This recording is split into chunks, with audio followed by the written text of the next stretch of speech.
I bet you've seen videos of plate rolling on YouTube, but have you ever had anybody explain what is going on and how it works?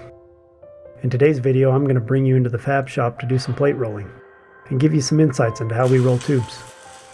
We'll be rolling different diameters of tube and discussing what issues come up with doing this type of cold forming. You will also get to see the workflow of a cold forming operation in the shop environment. So buckle up and let's get into it. Fab it all. Hello.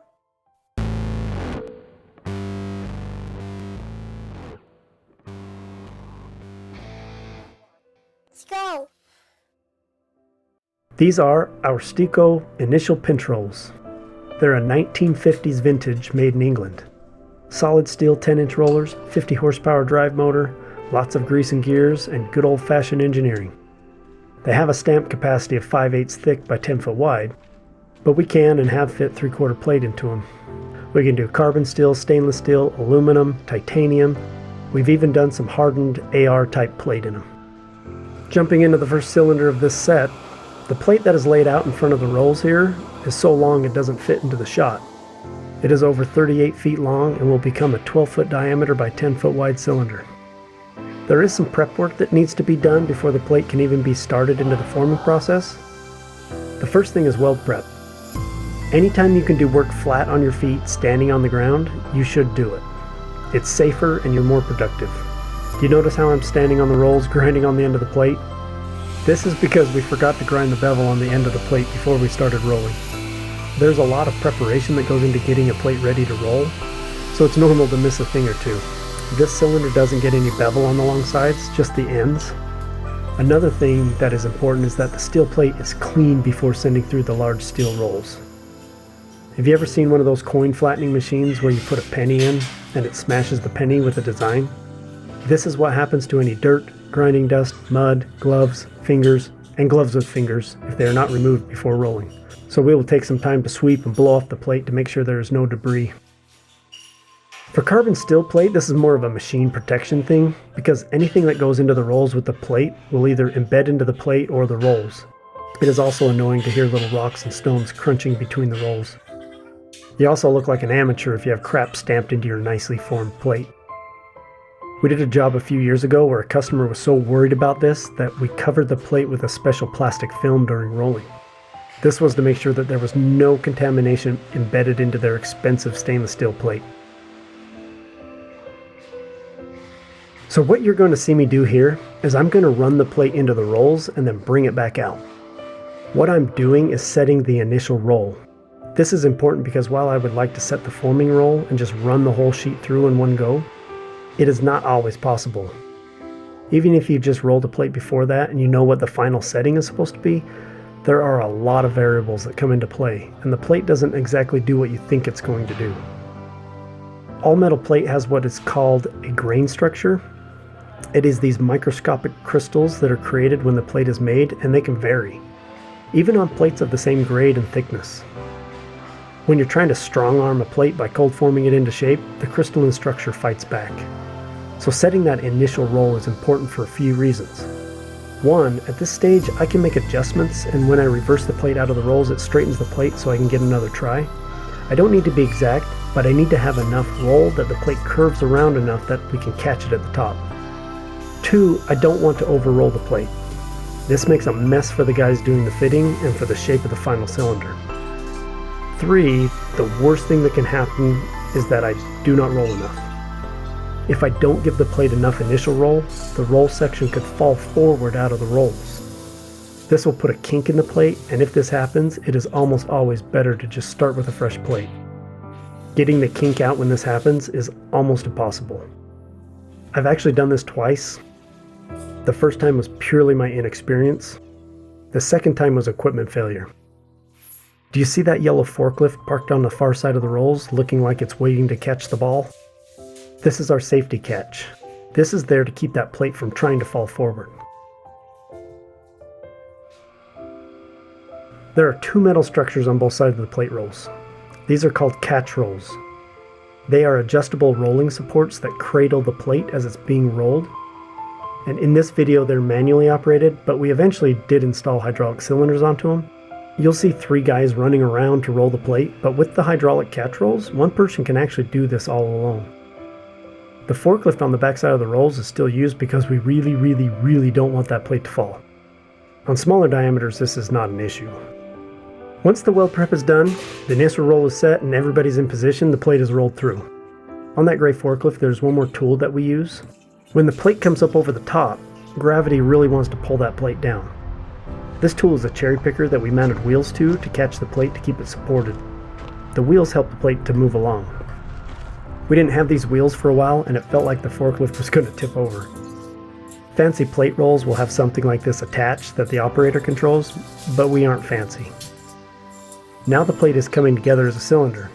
The goal at this stage is to get the ends of the plate as close together as possible without rolling the plate around too much. Once they're close enough to touch, they're welded solid. This is a rolling method called tack and re-roll. However, in my experience or inexperience, tacking is not enough. Tacking is a weld process where a minimal amount of weld is used to keep a part together for handling, fitting, or holding. We have found that with large cylinders, the amount of force that this joint sees with re-rolling or handling is just too much, and so the joint really needs to be solid. It's not like it won't be welded anyways, so you aren't adding any extra work. Why do we need to re-roll? There's a small amount of plate on each end that just doesn't get any curve put into it because of the distance between the forming roll and the pinch rolls. These are called tag ends. In some cases, you can roll a plate that is slightly longer and just cut these off. Or what we like to do is after the joint is welded, we will just roll the joint through the rolls and this will remove the flat spots. At this point, the plate can be rolled around and around and around without any issue as long as you don't put a large amount of pressure on the forming roll. The final shape is fine-tuned at this point. We're using a style of plate rolls called initial pinch rolls. There are two basic styles: initial pinch rolls and pyramid rolls. Initial pinch rolls consist of 3 rollers. The 2 rollers on top of each other pinch the plate, and the third roll is the forming roll. The forming roll is adjustable to change the diameter that you're rolling. Pinch rolls hold pressure on the plate so the forming roll can do the work. If there's not enough pressure on the pinch rolls, the plate could slide out, or the forming roll won't be able to put enough pressure on the plate for a proper roll. The second style of plate rolls are pyramid rolls. They're basically the same thing, but with an added forming roll on the other side. These are nice because direction of rolling doesn't matter and the length of the tag end is equal on both sides. With initial pinch rolls, the tag end will be a little longer on the end that goes through last. Once the plate is rolled into shape, time to remove it. The problem now is that we have a continuous plate. The solution to this is called a drop end. Pretty much all plate rolls have a feature where the support end of the roll, called a drop end, is lowered down so the plate can be slid out from that end. On our rolls, it's a neat little design where a small hydraulic cylinder pushes the support roll out and at the same time the top roll is lifted up. There's a cam type device on the drive end that pulls the top roll down and makes it tilt up on the drop end. The drop end is down and it's time to take the cylinder out. There's one more step for a cylinder of this size, and that is support. If we left it like this, then we would have to move it over immediately to a cradle to be fit up. For this cylinder, it needs to go outside so we can roll other cylinders. If we didn't put some sort of support in this, when we set it down, it would squash down and could go out of shape. Very important for thinner plate. Here we are placing what we call spreaders on the inside. We also call these spiders. These are not the normal kind of spreaders we use. Normally they're beefy pipe with a center hub. This project had a lot of cylinders and we used up the ones we had, so we had to go this route. It's a little haphazard, but it does work. Since they're just going outside the door until they're brought back in for final assembly, these pipes will hold the shape and keep gravity at bay.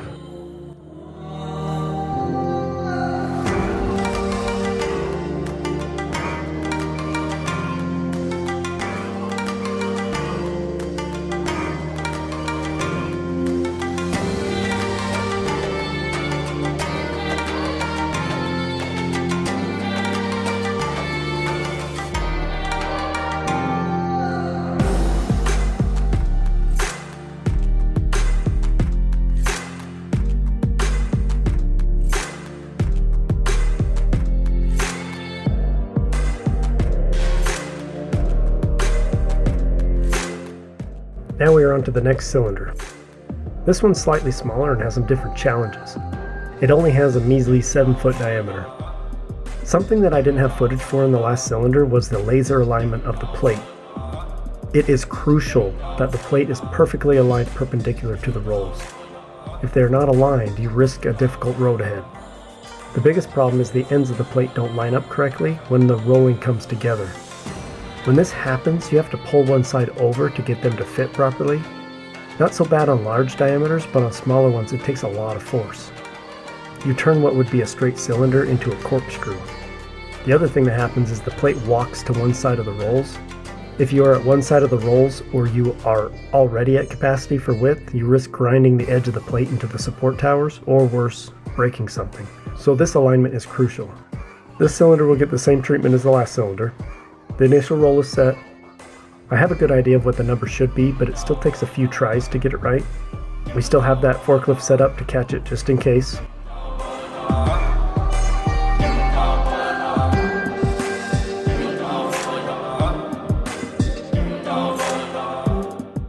You will notice that we don't use the tool on the forklift for this cylinder. We have enough height over the crane to hold it. As the cylinder diameters get smaller, the less of an issue this is for making a kink in the plate, and it's more about controlling the ends so it can be fit together.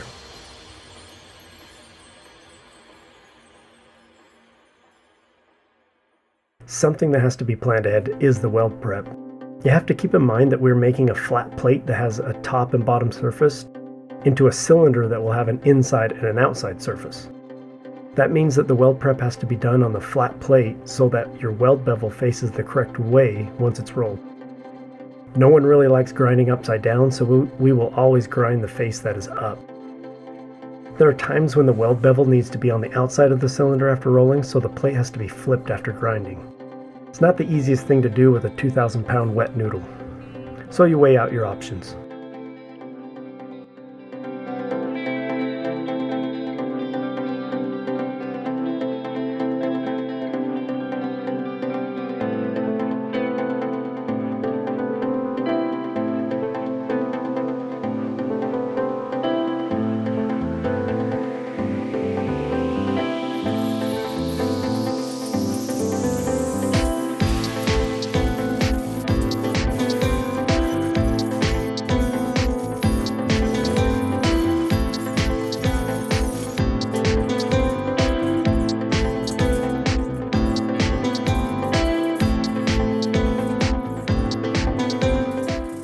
The drop end is then opened and the cylinder is pulled out. This is an easier task since it is smaller, so the forklift can pull it out just fine. You will also notice that the cylinder does not bend as easily as the last one. On the 12-foot diameter cylinder, we had cranes on both sides to support it, and the forklift just to get it out. Then we had to put the spreaders in to support the shape just to take it outside. The smaller diameter doesn't need any of that.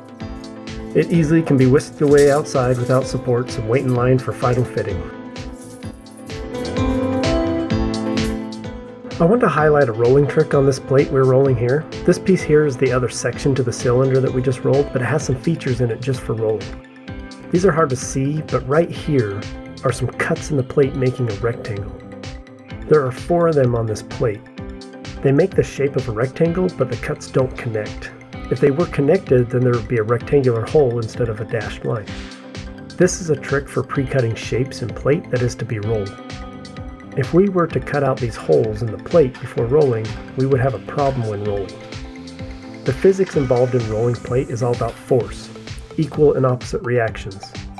The forming roll is placing a specific amount of force to the plate, and the plate is pushing back. Of course, the plate is losing, but that is the point.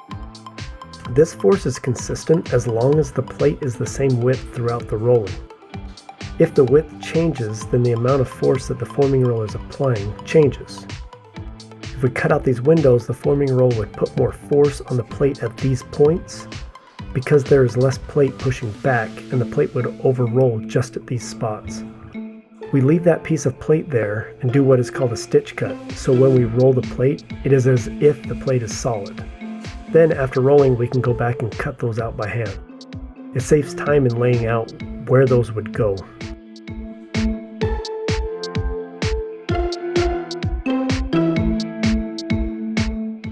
So here's the last cylinder in this set. It's much smaller diameter than the last ones. This makes rolling much easier and a lot of shortcuts can be made. We'll still do all the prep for the plate, like grinding the bevel for the weld, cleaning the plate off, and straightening. However, the first thing you notice is that we are starting it on the opposite side of the rolls. This is actually not to start rolling. This is an alignment trick that we use on smaller plates. Instead of setting up the laser and straightening the plate to that, we'll just press the end of the plate into the pinch rolls. It's easier on the back side because when you let the plate down, gravity wedges the end of the plate into the pinch rolls.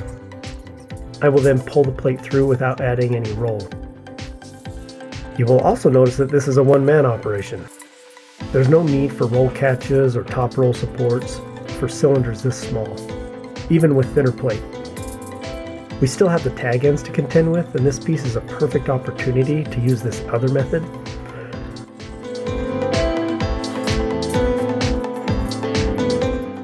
We will still do the tack and re-roll, but since the plate is easy to handle, I can just flip it around. Flipping the plate around removes all of that tag end.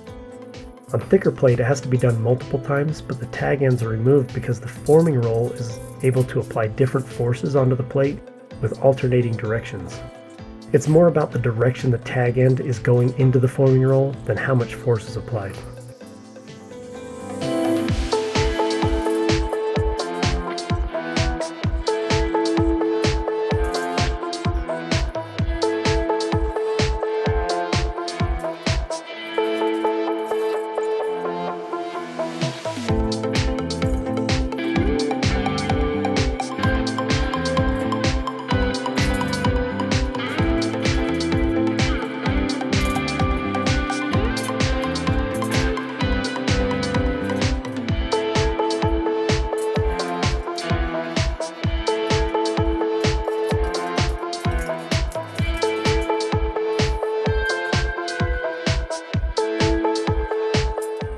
This cylinder then gets welded up and gets a quick re-roll, and there it is.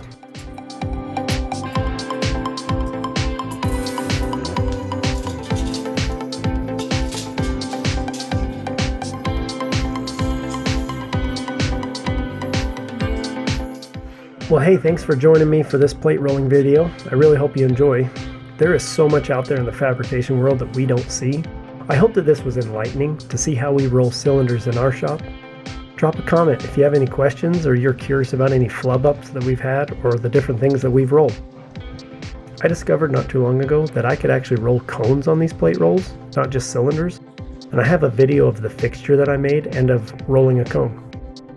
Hit the like button down there and let the algorithm know you appreciate the work I put into these videos, and subscribe if you haven't already. Also share the video with anybody you know that likes to see different fabrication and how things work.